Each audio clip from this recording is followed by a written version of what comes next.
Ladies and gentlemen, if you please, welcome to the final plenary session of this afternoon on North America of foreign oil and its impacts everywhere else.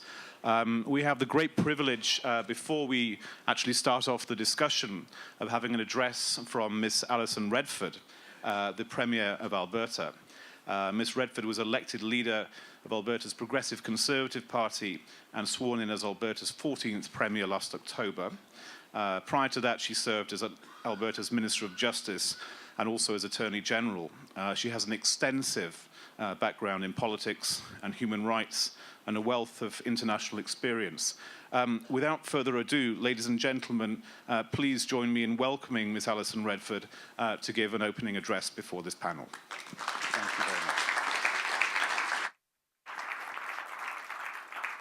Well, good afternoon, everyone. It certainly is a pleasure to be here and to be included in this conversation, which is so important, not only for North America, but for the world. As we think through our relationship, particularly between Canada and the United States, I think it's terribly important for us to understand what the parameters are around energy production. And I also think something that's important for us to think about is what we all understand our role in the world to be. I think very often when we have discussions with respect to security, energy security and energy production, that we tend to look at it through a very isolated lens.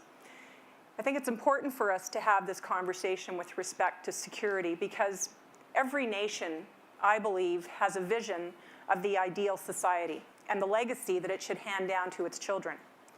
And all of those visions are united, I believe, by the desire for peace, for security, and for mutual trust.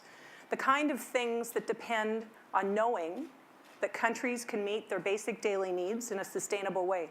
And energy is always going to be one of those most pressing needs.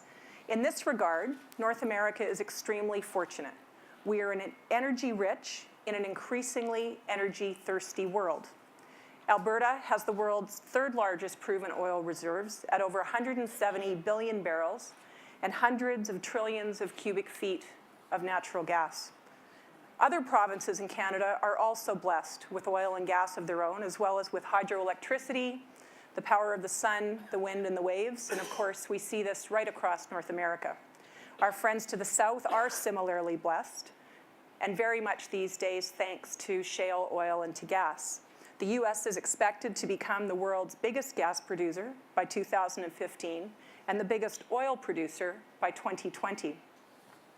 And as producers, and not just consumers of energy here in North America, we can reassess the global balance of power and I believe tilt it in new and unexpected ways. And that's why I believe this session is so important at this forum. Over the next 2 decades, world energy demand is expected to grow by 1/3 or more. The number of cars on the roads will double, and the United Nations has set 2030 as the goal date for providing universal energy access to the billions that currently live without it. More than ever, energy will be a precious resource with stark strategic implications. Developing country governments will focus intensely on providing energy, on energy efficiency, because that is what will determine, in many cases, their very survival. Now, this situation is both a challenge and an opportunity for North America. We have never been shy about standing up for our ideals in many forums in many ways, whether it's human rights, social justice, or democracy. And energy can help to serve those ends. But there will always be the temptation to choose the opposite course. North American energy independence could lead, and some may fear, could lead North America to turn inwards, away from the demands and the conflicts of a turbulent world. I will tell you that from the perspective of Albertans, the province that I lead, and our government in Alberta, we are looking outwards, we are building bridges, we want to open new markets, particularly to Asia, and we are very aware that our oil sands give customers the ability to divert their money away from potentially adversarial countries. But we need to define the limits of energy security. How far are we willing to go to uphold it? Will developments in renewable energy erode our advantages? Are we prepared to tackle, very important for us, the environmental challenges of increased fossil fuel production? So I'm very glad to be part of these discussions with you today as Premier of a key player in North America's independent energy future, and I look forward to hearing many of the perspectives both from my panel colleagues and other people in this room, because the only way that we can get the best answers is through consensus. Thank you.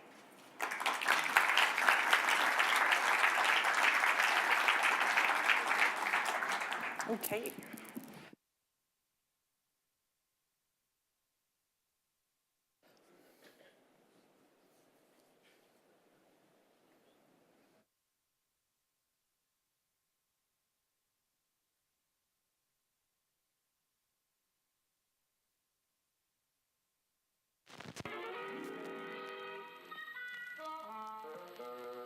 Hello, folks.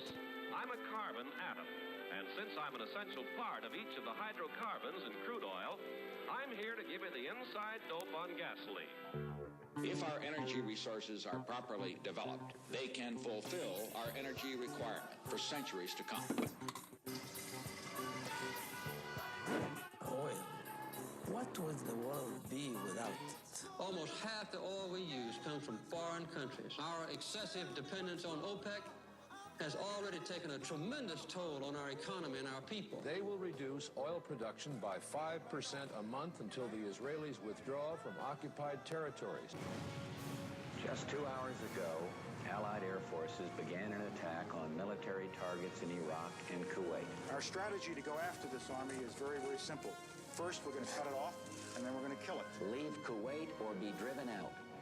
We are making ourselves dependent on some extremely unstable regimes in some very nasty parts of the world. European countries are calling for the gas flow to be restored after enduring a week of freezing weather without Russian gas. This situation is completely unacceptable.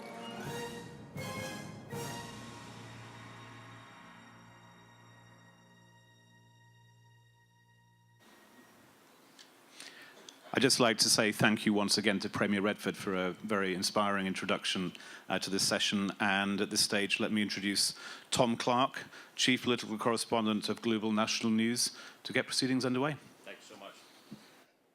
Well, good afternoon, everybody. And let me also thank the Premier for really sort of setting the table. And if I could just sort of focus it a little bit in terms of the discussion that we're going to have here.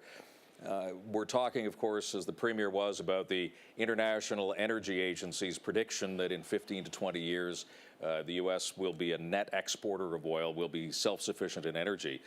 And it's not just, as we know, it's not just the new oil and gas deposits being found by fracking, but it's also such things as the new emission standards for cars being built, which is going to have an enormous impact on consumption as well.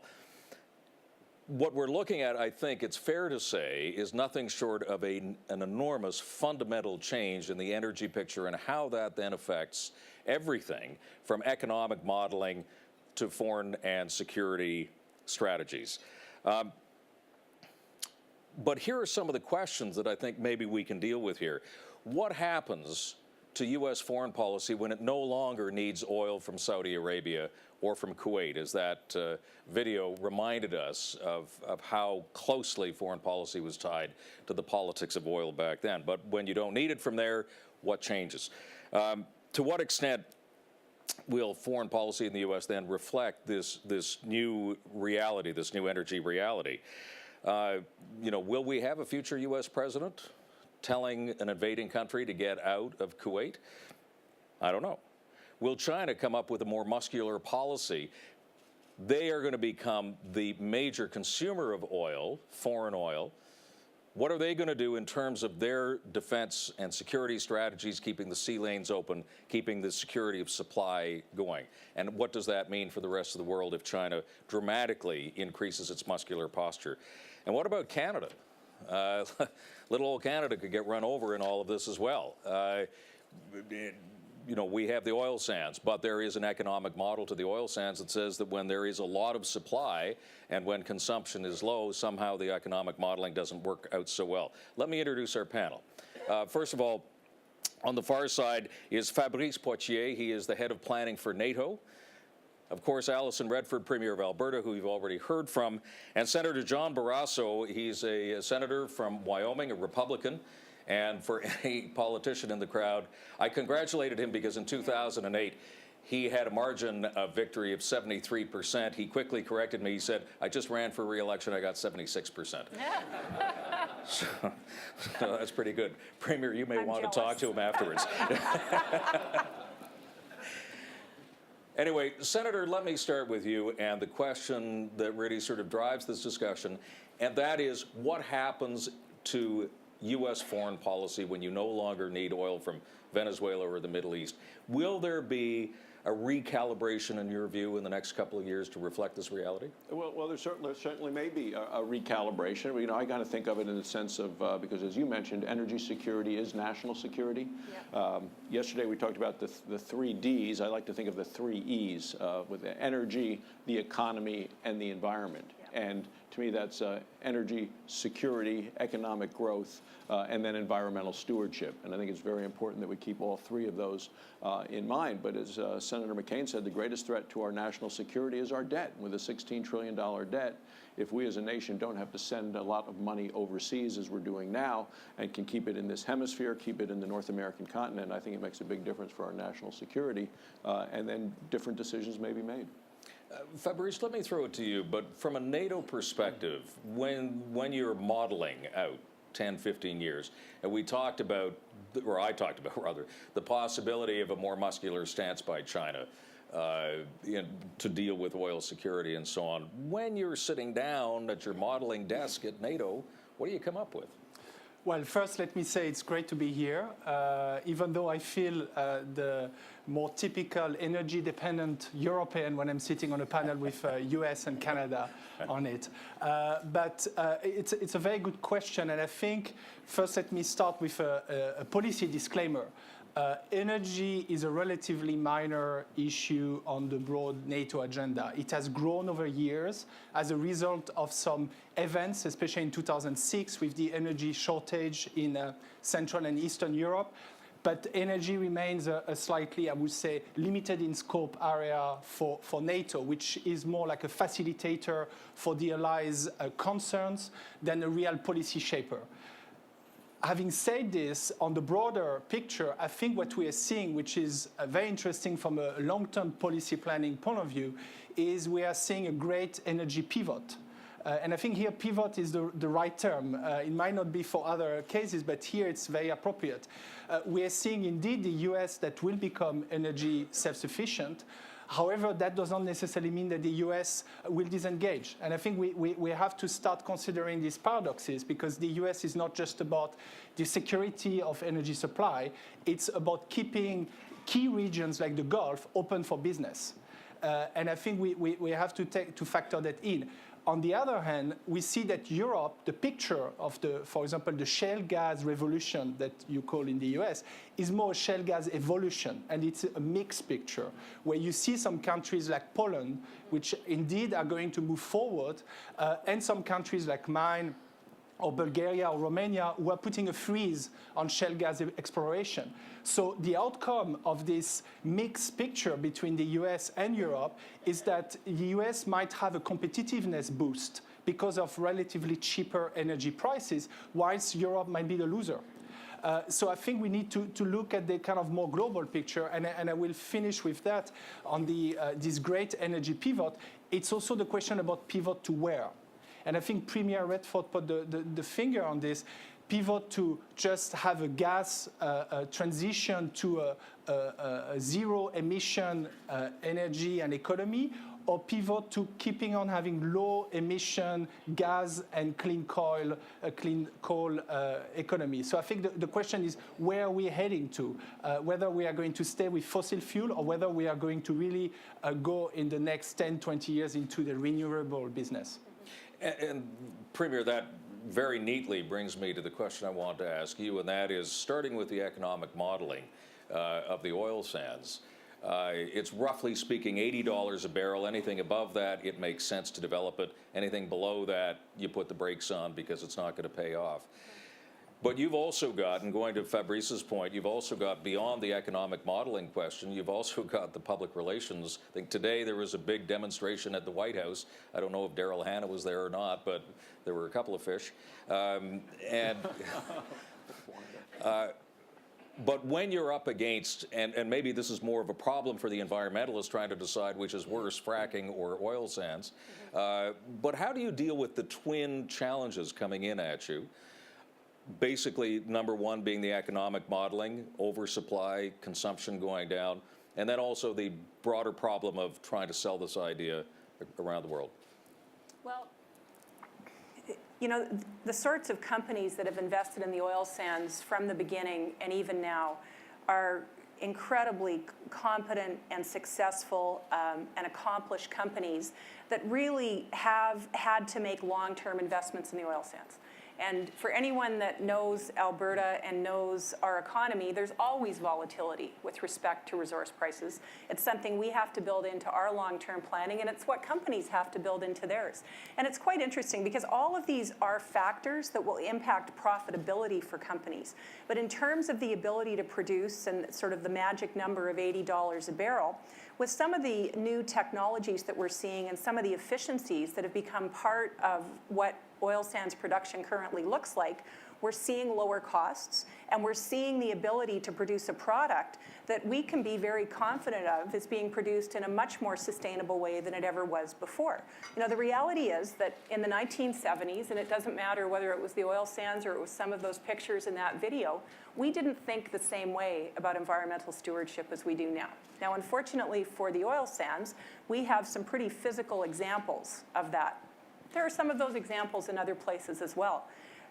Those pictures that you see of the oil sands today from that legacy of the 1970s is not what oil sands operations look like anymore.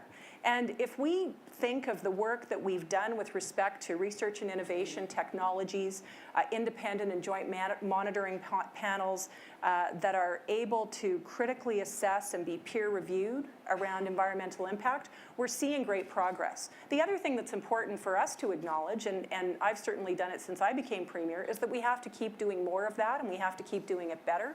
We have to not just encourage industry, but work with industry to make sure that that's happening. But in terms of the economic modeling, what we also see when you talk about changes in the use of energy is a continually growing economy, whether it's in China, whether it's in the United States in the long term. There will still be more demand, as I said, more cars on the road. So you still see increased demand for the product, even though the economics slightly change. And Senator, I just want to pick up another point that Fabrice made here, and that is that even with self-sufficiency in the United States, because the price of oil is global, and Fabrice was making the point that it makes it very difficult for a renewed or a recalibrated foreign policy on the part of the United States to stop worrying about the Straits of Hormuz or stop worrying about who's invading Kuwait.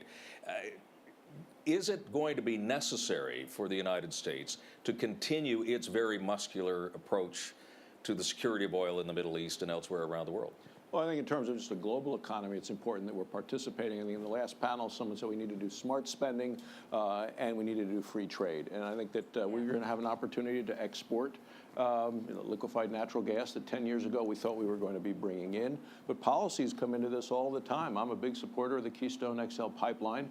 I wrote a letter to President Obama yesterday, 9 Republican senators, 9 Democrat senators asking for a meeting with him to get to that, because I think it's important for our local economies. It's all of us working together, but I think trading internationally is important too. I don't think an isolationist view would serve anyone well.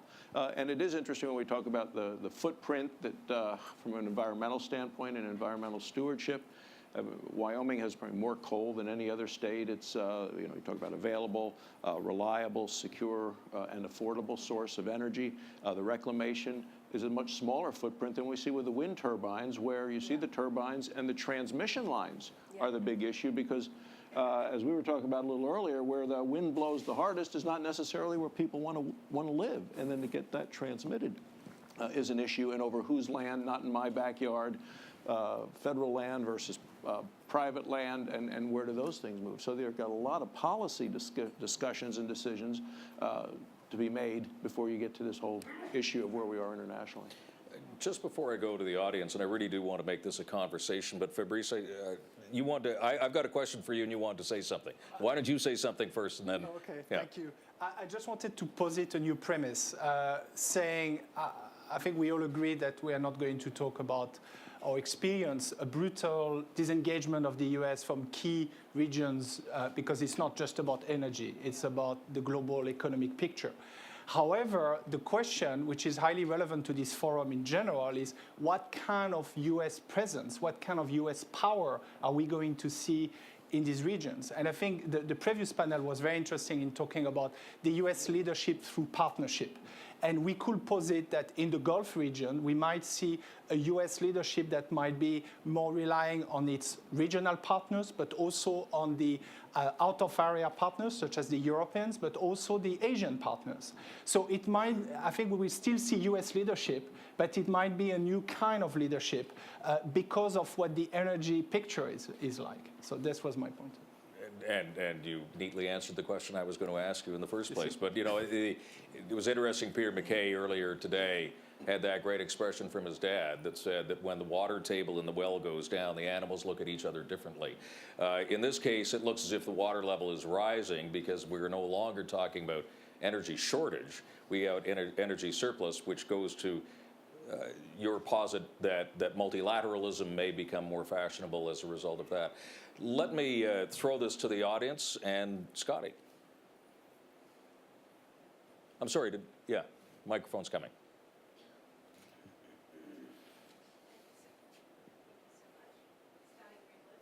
We on? There we are. Yep. Thank you very much. Welcome, Premier. It's great to see you in this part of the world. I've got two questions. First, for the Senator, I know you sent the letter, and thank you for your leadership on KXL, and also thanks to Ambassador Doer for working on this issue almost every day in Washington when you're not here. Have you heard from the White House?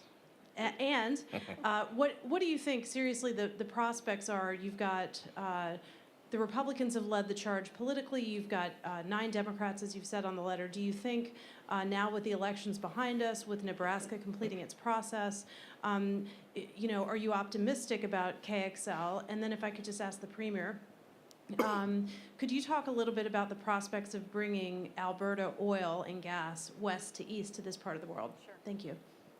The letter was just sent yesterday, and you may have heard about some of the problems we're having with the mail in the United States. So we have not yet received a reply from the president, but I would hope that he would sit down. We had a bipartisan group supporting this before. This passed the House, and the Senate. It got tied up specifically because the president lobbied against it prior to the election, and there have been many articles written about why that may have been.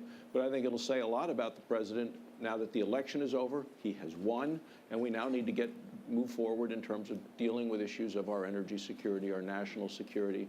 And I think it's, as so many people have called it, a no-brainer with unemployment rates the way they are, with this new source of energy so close to home, with one of our closest friends, nearest neighbors, that the president ought to do the right thing and at this point approve the Keystone XL pipeline. It's been really interesting in the last year or so to talk about the prospect of other options and other places to move product. And it's been quite interesting to see how receptive political leadership in Eastern Canada has been to what moving resources from Alberta to the east could look like. You know, this is part of what I like to talk about around a Canadian energy strategy, that just because we have the resources in Alberta doesn't mean that they should only or do only benefit Alberta, but they need to benefit all of the country. And so I know from my perspective, there have been great discussions going on with political leadership in particularly New Brunswick around this. Premier Allward is very interested in this work. We know that we have excess refinery capacity in Quebec, in Ontario, and in New Brunswick. My understanding is that at a commercial level, there's been very good discussions going on, and that there's even been some work done with respect to, I guess, what I'd call test samples to see just how quickly this could get ramped up. We have the ability to work with pipeline infrastructure that's already in place just about across most of the country. And I think it is important for us to talk about the economic benefits because there's a lot of places that I think could really benefit from these sorts of jobs and economic development. So my sense is that it's going quite well. And that there is a lot more that still needs to be done, but that we seem to, and you'll know from the discussions we had right in Halifax last summer, that almost every premier in the country agreed that it made sense to come together and to try to find an integrated plan for energy and economic development in Canada. And part of that is so that we can also use the resources within our borders and perhaps even export off the East Coast that way. So I think it's looking quite good. We're going to this gentleman here. Thank you. Gal Luft from the Institute for Analysis of Global Security. We are not dependent on the Middle East for oil. Only 9% of our oil consumption comes from the Middle East. So even if all of the Middle Eastern countries decided, I mean, they don't agree on anything, but let's suppose they decided not to send us oil, we'd lose 9% of our consumption, which could be offset with various mechanisms. What we are dependent on the Middle East is not for oil, but on the price of oil. So we are importing the price of oil. And the question is whether all of those efforts to become self-sufficient in oil are not going to create a bigger problem down the road because I don't know how many years we have the staying power to be such a large oil-producing country, whereas OPEC, that happens to sit on 78% of the world's reserves, is producing today the exact number of barrels that they produced 40 years ago. In 40 years, the world economy has grown 14-fold. OPEC has not increased its production by 1 barrel. And that's, I think, the issue that we need to deal with. How do we control the price of oil? How do we bring down the price of oil from where it is? Because if we don't have the mechanism, here's what's going to happen. Saudi Arabia, 28 million people, the 5th largest consumer of oil in the world today. The 5th largest consumer of oil in the world today. More than Germany, more than Canada, more than South Korea. They're going to need in 2030, just to balance their budget, $320 a barrel oil, just to stay afloat economically. And I am concerned that if we don't have mechanisms that can bring down the price of oil on a sustained basis, we will be very happy to be for a few years self-sufficient in oil, but in the long run, we're going to lose this ability only to find ourselves in a world in which OPEC, primarily Saudi Arabia, Iran, Iraq, those countries are, again, behind the driver's seat of the world economy, only that this time we don't have the oxygen tanks that we have today. Fabrice, can I throw that to you?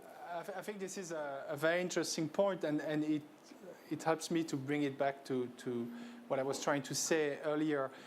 I think we can indeed consider that the US will become a new energy self-sufficient power, but it's not given that the US will be able to become a new energy power. That means, like Saudi Arabia, to be able to set prices, to have enough reserves to hedge on the global prices, to have enough capacity and to play with that capacity. Basically because the US doesn't have necessarily the same capacity to centralize those decisions. It's mostly market-driven, which is not the case in Saudi Arabia. So I think, and also you can raise the question, is that a responsibility that the US wants to carry to set a kind of global oil price? So I think the US will be energy self-sufficient. I think this is pretty clear, but it's not given that the US can be an energy power in the traditional meaning of the term. Colin Robertson. Thanks, Tom. Colin Robertson, Canadian Defence and Foreign Affairs Institute. My question is for the Senator and the Premier. Earlier today we talked about China and the importance of engaging China and making it a responsible player. China is seeking to invest in Canada and the United States, particularly in our resources. So my question to you is, how should we how do we handle this potential investment? China has made investments. Of course, there's a current play on right now. Is it not in our interest to encourage China to invest, because when they do invest, they inevitably have to live by our rules? After the Second World War, we encouraged Japanese and German investment, and that has worked out pretty well. And if the big challenge of this century is how we engage China, and if resources is something that they're seeking, and we have it, should we not look on this perhaps sympathetically? Senator and Premier, I'd be interested in your response. From the standpoint of China investing, they are actually investing in Wyoming in some technology, converting coal to liquids, and they're making a major investment there in a company called DKRW that we have. So we're taking those investments, so that's an important part of things. We're going to continue to work on ways to make sure that coal doesn't become a stranded asset, I think, which would be bad. So absolutely investment. We're also sending a lot of coal to China right now by train through Canada because the ports are being blocked by being built in Oregon and the state of Washington by some environmental activists. So we're sending coal from Wyoming up into Canada, across, and then put on barges and sent to China. China, as you know, is building their coal-fired power plants about one a week, and they're building them by the coast because that's where they're bringing it in from. And it's not just from Wyoming. They're bringing it in from Australia, New Zealand, from Indonesia. So China continues to need more energy. And we are accepting Chinese investors. To your point, that's what most people call me about. They don't call me how many barrels are being made where. They want to know about the price. What's the cost going to be to them? Those are the kind of calls that elected representatives of the United States get when the price of oil or gasoline at the pump goes up or their electricity rates go up. We hear from them right away. Well, I share your view with respect to engagement because I think that our view of this investment and other investments like it, maybe not even just China, Petronas, of course, is another one that's ongoing right now, is that we can't, first of all, in order for us to have the kind of economic growth that we want to have as Canadians, we need to have those sorts of dollars. $15 billion is an awful lot of cash. And I know that sometimes Canadians say, oh, well, it can come from elsewhere. Well, I don't think there's $15 billion sitting around in Canada right now looking to invest in these sorts of initiatives. And we are free traders. We do believe in world trade. Now, that doesn't mean that we're not going to make sure that it's of a net benefit to Canada. That test is fundamentally important. It's worked for Canada in the past. Our view in Alberta is that this is a commercial transaction, that it's important for us to give advice to the federal government with respect to certain parameters to put around it to ensure that it continues to be a net benefit for Canada, and that can have to do with guaranteeing jobs or asking for increases in certainty with respect to jobs, tying investments to research and development, making sure there's technological innovation happening. We take it as a given that anyone that's going to invest in our province, and I think in our country, is going to comply by our corporate requirements, our legislative requirements, our environmental stewardship standards. All of those pieces are already there. So we believe that it's very important for us to engage constructively, not only to attract the investment, but because we want those markets. Sir. Thank you. Luis Rubio from Mexico. The dynamics of oil and gas prices are very different. Gas prices are local. And that's bound, as the Premier said, to launch or trigger a major productivity revolution in manufacturing and the like in the region. Oil prices, however, or oil revenue has been critical in strengthening the autocrats in the Middle East, in Russia, Venezuela, and so on. Could anyone care to comment on the geopolitical implications of these two dynamics? Thank you. Fabrice, is that up your alley? Always. On Russia, I think it's an interesting point because most of the Russian gas contracts with some Central and Eastern European countries are 25-year contracts. So this picture is not going to change anytime soon. However, you could assume that shale gas, especially in Central Europe, is going to let Russia lose a bit of its leverage or bargaining position and give slightly more bargaining position for Central and Eastern European countries.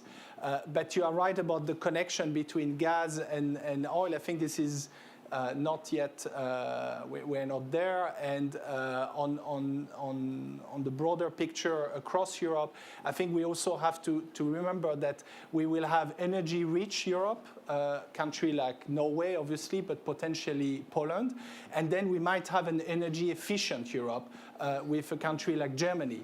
But there are still a lot of questions, especially following the Fukushima incident and the German decision to basically progressively draw down on the civil nuclear energy. That will have implications not only for Germany, but also for the whole of Europe. Aaron, I want to go to you for a second. Thank you, Mr. Clark. I'm a second-year medical student at Dalhousie, and as such, my interest is in health, and I'm especially Ms. Bradford. We've seen the terrible consequences of accidents and spills in terms of modern oil and gas exploration, and I'm just wondering what the panel thinks we can do more in government and in industry to secure public and environmental health. Well, I'll speak a little bit about some of the things I talked about in a previous comment, and that is that everything we're doing in terms of economic development, I think we have to acknowledge will have some sort of an environmental impact. And we might as well be frank about that and then figure out how we're going to actually manage the impact. It's terribly unfortunate when a pipeline incident occurs, but I will tell you that in terms of the statistics and the length and the breadth of pipeline infrastructure that we have across this country, those incidents are very few and far between. They are statistically minor, although the environmental impact, of course, is the most critical thing.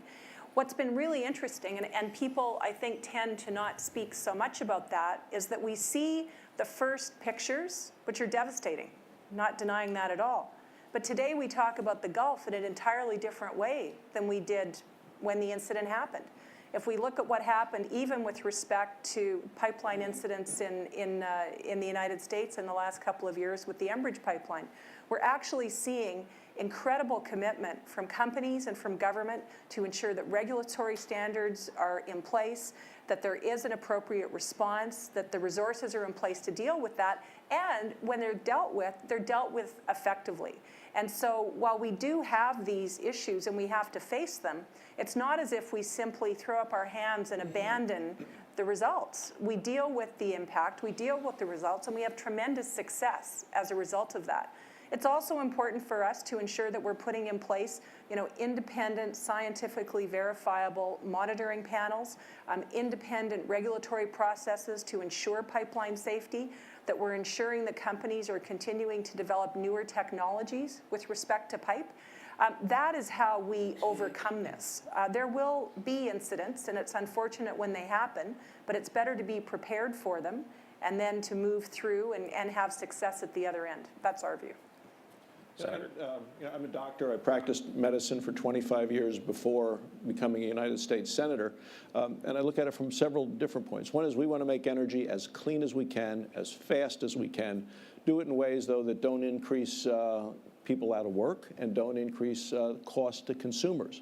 The long-term impact of somebody who has been out of work because of, say, a switch from one source of energy to another, an environmental decision to close down a coal-fired power plant.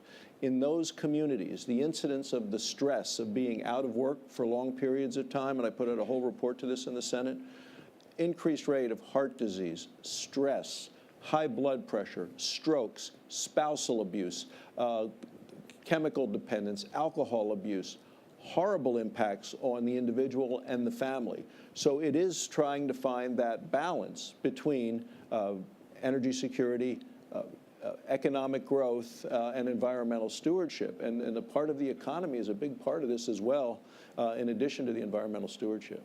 And I think there's a multi-dimensional factor to what you brought. It's a different way of looking at security, and I know that's what you were getting at. But, at some point, those who are concerned about the environment are going to have to ask themselves, is it better to have a pipeline, or is it better to ship oil by rail, which is inherently more dangerous? And when it falls off the rails, it really falls off the rails. And so you've got those choices that you have to make all along. There's a lot of people who want to get into this discussion, and I'm going to get to everybody. But to facilitate this, Why don't we start grouping some comments together and then let the panel deal with 3 or 4 as they come up. So, sir, if you could start, and then I'll immediately go to this gentleman here. Hi, Robbie Diamond of Securing America's Future Energy. Dealing with a doctor and a medical student, I guess my question is about the diagnosis.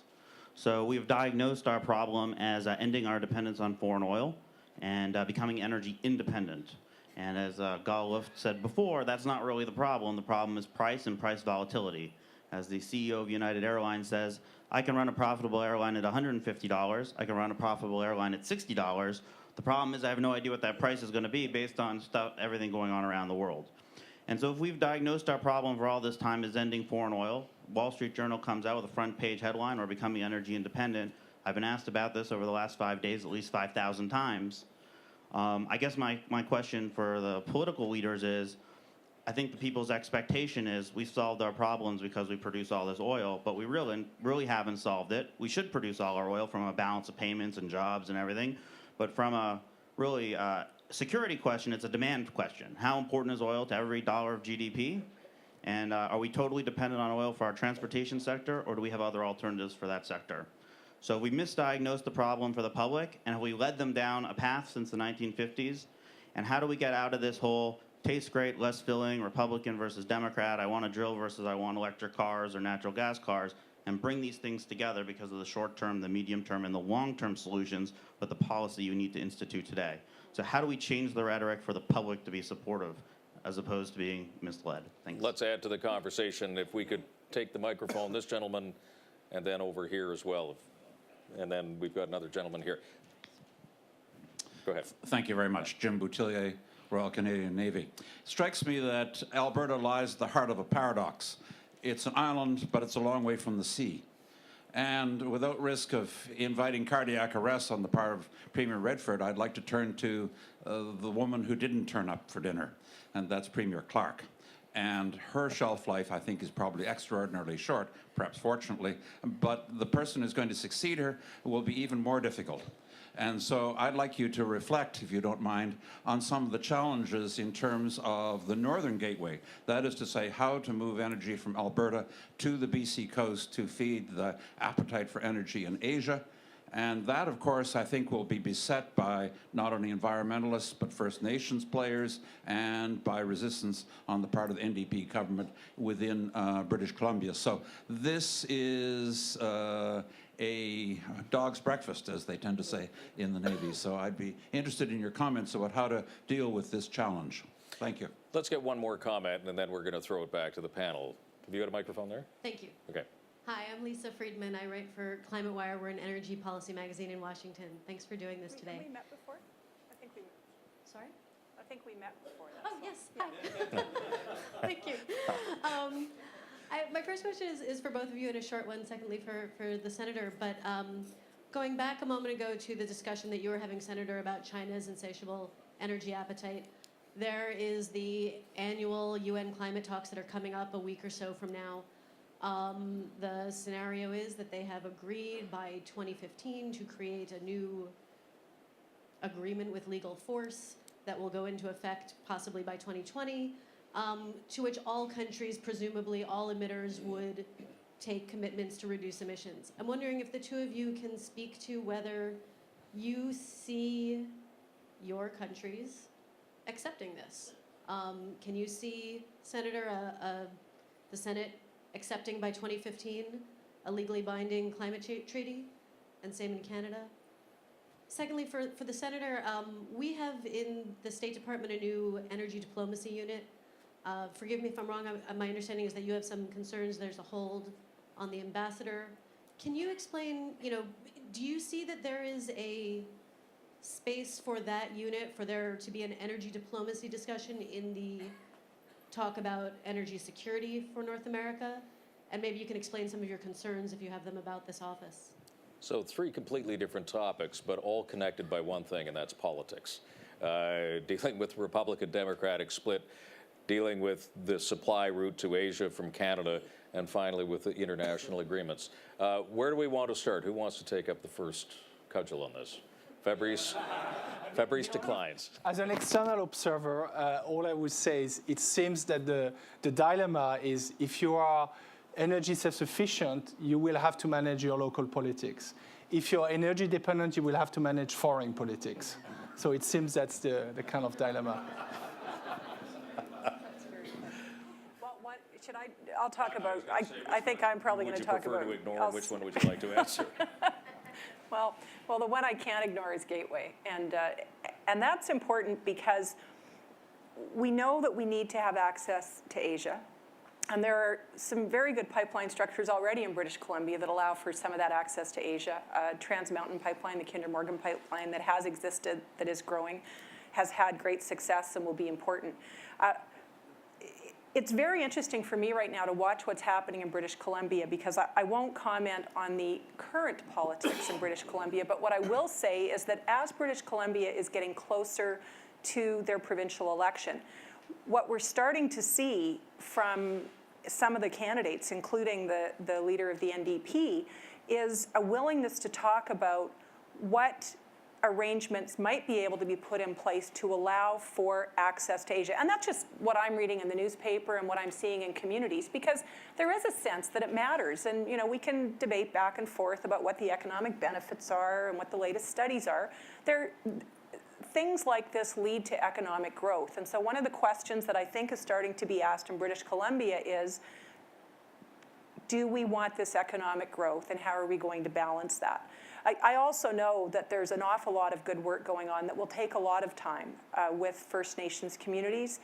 First Nations communities that also want to have economic benefit from this project. And those are Canadian values. We all believe in those values. So I think for now, the most important thing in British Columbia is to let that public conversation happen so that political leadership can get a sense that it's worth having part of that conversation. It may not be the same conversation that we've had in the past 2 years.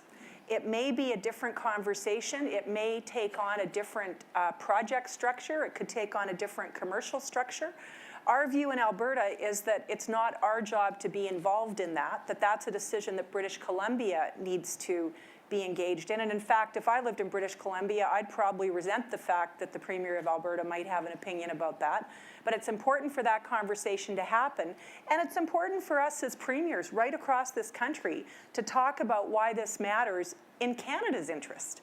And I've joked about this before, but Premier Clark was the first person who said it when I became Premier, and she came to Alberta and she said, this is not British Columbia's coast, this is Canada's coast.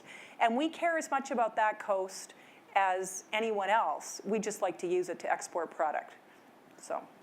Thank you. A lot on your plate, Senator. Well, there is a trade-off between climate change policies and competitiveness. And that's not just me saying it, that's what the European Commission under their policy of 2050 said, that if you're going to want to be in a certain spot, not just 2015, but even to 2050, that there is a trade-off with competitiveness in this balance of energy, the economy, and the environment. And you look at all of the things that the United States is doing now with energy, and we need to be more efficient with how we use our energy. As you had said, the world needs of energy are going to continue to go up by a third over the next number of years. To try to work on that efficiency, you have to realize that even if you go to more and more renewables, under the most optimistic scenarios, 25 years from now, the United States only 15% of their energy is going to be renewable. 85% is going to be other sources. And then you get into redundancies to your specific issue of the State Department and this whole big energy part of the State Department. There are significant redundancies in a large government with a $16 trillion debt. To say, do we have to have every different department of the government have a whole separate section when we have a Department of Energy, we have other issues? And just this past week, the CIA announced that it was going to close down and no longer deal with its unit on climate change. And if you say, why does the CIA need to have a unit on climate change when there are so many other areas of government that are looking into climate change? I think we need to eliminate a number of these redundancies. Just before we get to the next grouping, Fabrice, I want to come back to what you said, and you said it very well, that if you're energy self-sufficient, you got to manage your own politics, and if you're not, you got to manage somebody else's politics. But again, from a larger security point of view, let's just take exactly what you said there. Is there going to be a fundamental shift of those countries that are going to have to try and manage other people's politics in order to have a secure energy supply for themselves? And if so, how do they do that? I think this is something that the energy-dependent powers like China and India are already doing.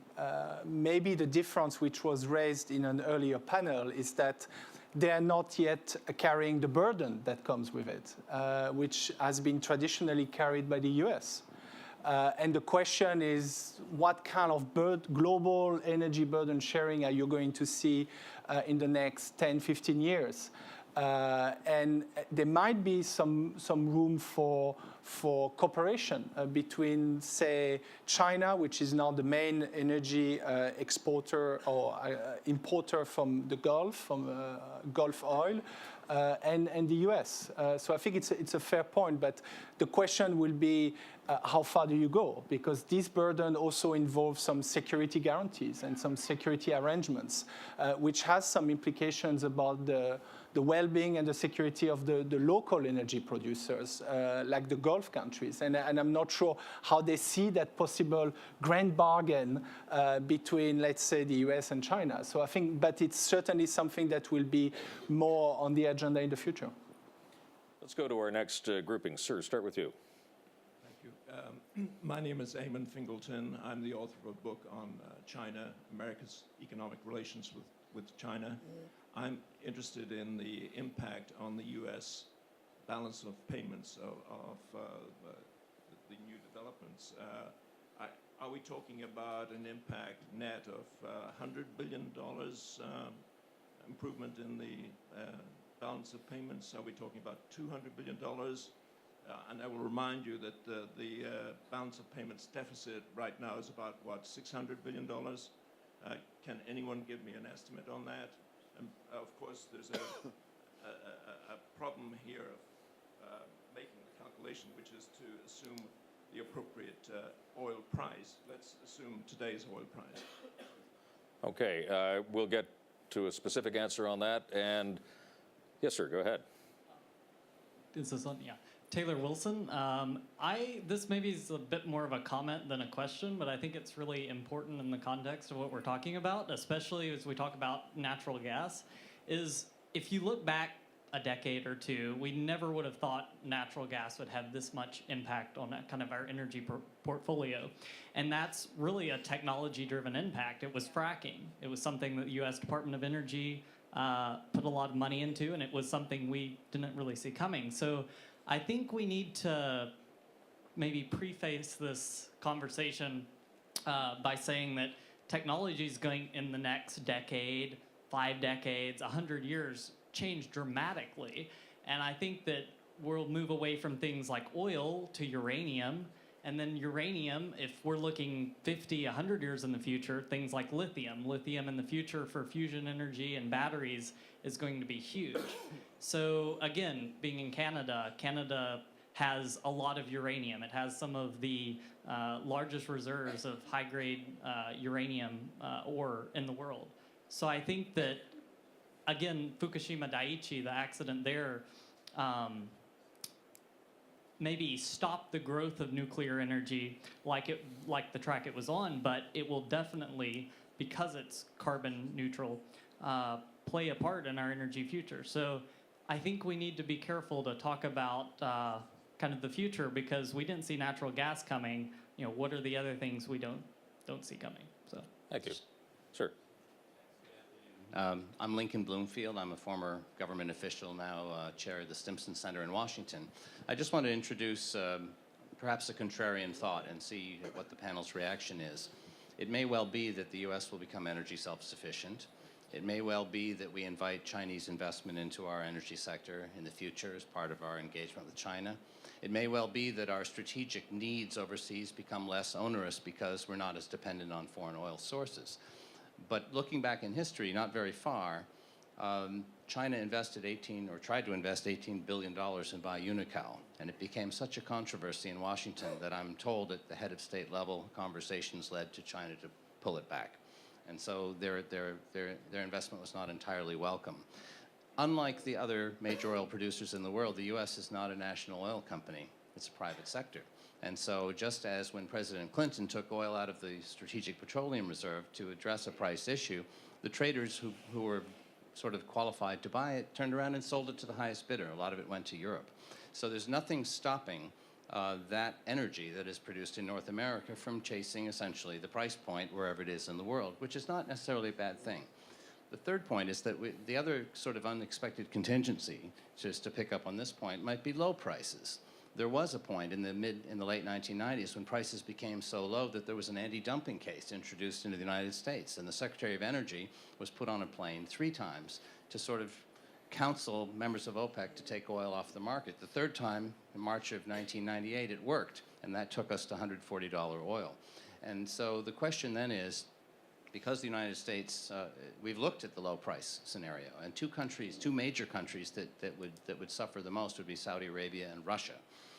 Their GDPs are very tied to the price of oil, and that would create potentially high instability. The final point being, even if we were entirely secure in our energy picture, we have 5 treaty alliances in Asia, for example, 2 of which, Japan and Korea, on a daily basis import probably 7 to 8 million barrels a day of oil on the very end of the Asian supply line. My question to you, having been a Pentagon official for 8 years at one time, would be, do we really think that even if we didn't need any oil supplies, we would be indifferent to a cutoff of oil supplies to our treaty allies? Thank you. Okay, well, lots to chew on there. Senator, do you want to start? Well, a couple things. I mean, what I learned in the Wyoming state legislature is you can never see all these unintended consequences. You don't know what's going to happen. There's always something new. To your case of natural gas prices, I mean, we have funded incredible things around my home state when natural gas was at $14 and then it dropped down to $2. Every 1 penny change in the cost of natural gas impacts our state's budget by $2 million. For nations, that may not be a lot, but for a state or a province, that's a lot of money. So these do have direct impacts. I can't tell you whether it's $100 billion, $200 billion, because of course it depends on the price of oil. It depends on what other things happened. If all of a sudden we're not sending troops to a location, have different issues, but does that give you more money to use for foreign aid? Because someone over here asked about how would this play out? When you may have more money, if we don't have a $16 trillion debt, you may be more engaged through foreign aid or a different, whether it's diplomacy, whether it's development, whether it's defense, the 3 Ds that we talked about at yesterday's opening session.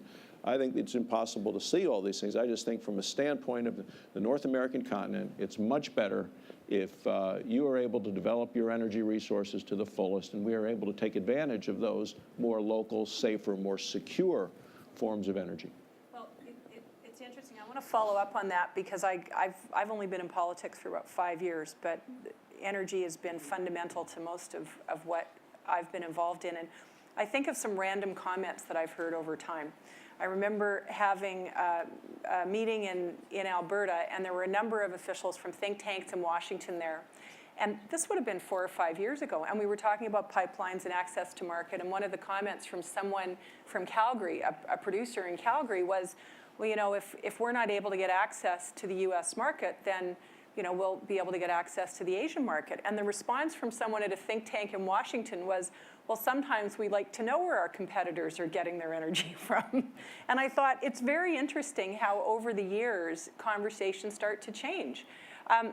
The discussion around energy security that we're having now with respect to shale in the United States, I think, from what I understand, is very different than a couple of years ago when we as Canadians were talking to people in the United States about energy security, and I had people say to me, we're not interested in the energy security issue, we're more concerned in the environmental issue. So it just depends very much on who the decision makers might happen to be. But I think the triangle of policy issues is probably the most important. And our success, I believe, in energy generally in North America, I agree with the Senator, has been that we've always talked about an integrated North American energy market, not just in conventional, but in everything else that we do as well. In coal, I mean, eventually I think in alternatives and renewables. This is what will allow us to be an energy powerhouse in many ways.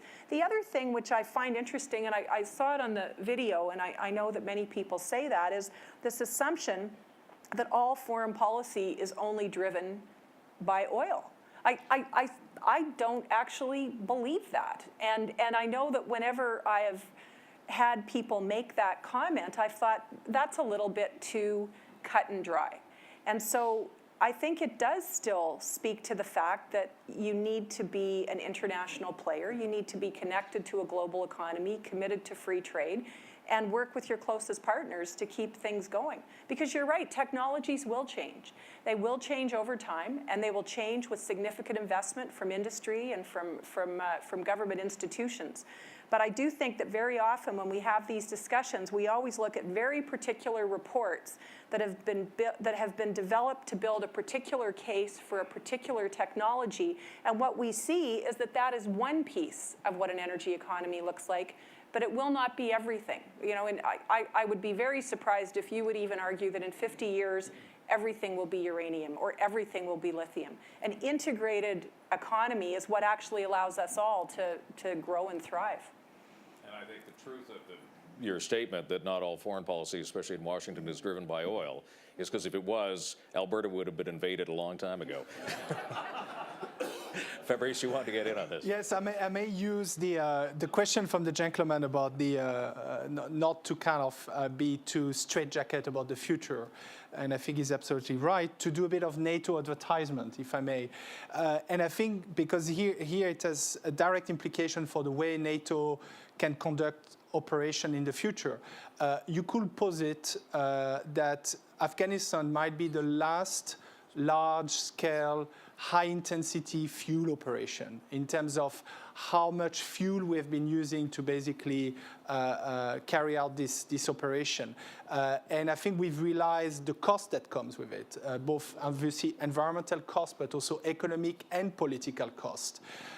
And I know that, for example, the US Defense Department is heavily investing in what we call green logistic. That means ways to do supply lines to fuel the tanks or the fighter jets with biofuel or other type of fuel. And this could be a game changer on the longer term, both to make it more environmentally acceptable, but also economically sound.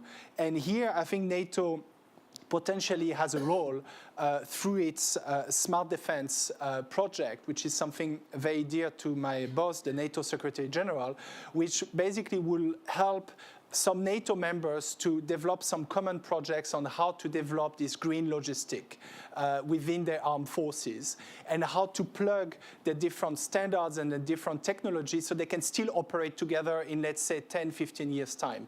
So yes, we should not be too straitjacket about future technology, but I think we can use some organizations like NATO on very specific things. This is a niche area, but it could have some interesting consequences. Thank you.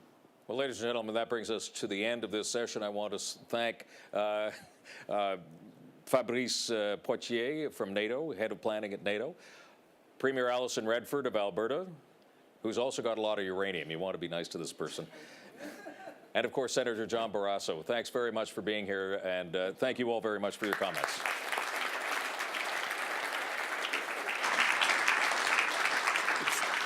Thank you all very much. If you could remain seated just for a moment, I'm going to hand over to Peter Van Prague in a second. Before I do that, as I said before today, you don't get a great discussion without a great moderator, and Tom Clark has been terrific, and I'd please like you to thank him for it. Thanks. Peter Van Prague. Thanks very much, Robin, and I want to also thank you for leading us through the day with successfully, and also all of our panelists, many are in the room, and all of our moderators for the day. I think it was a great day, so thanks very much, everybody.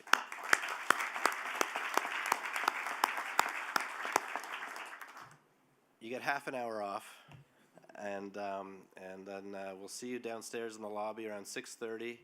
And some of you have done this before, some of you it's the first time.